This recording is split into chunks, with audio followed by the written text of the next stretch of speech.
की आवाज़, कभी बांसुरी की आवाज़, कभी मृदंग की आवाज़, कभी ये सब चीज़ें मतलब ये बदलती रहेंगी, आपके लिए बदलती रहेंगी एक छलावे की तरह कि आपको हर चीज़ में एक डिफरेंस आपको दिखाया जाता है, मतलब ये समझिए।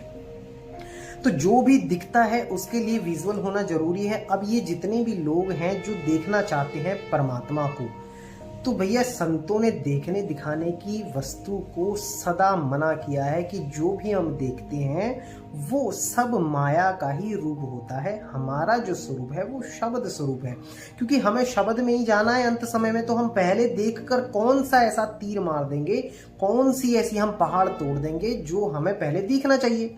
क्योंकि विजुअल, जैसे बच्चों को कोई चीज़ कहानी समझाई जाती है तो पहले विजुअल तैयार किया जाता है ताकि उनको अच्छे से समझाया जा सके। तो ठीक इसी प्रकार से अगर संतों ने कहीं पर कुछ देखने दिखाने की बातें करी हैं तो वो केवल एक समझाने के पर्पस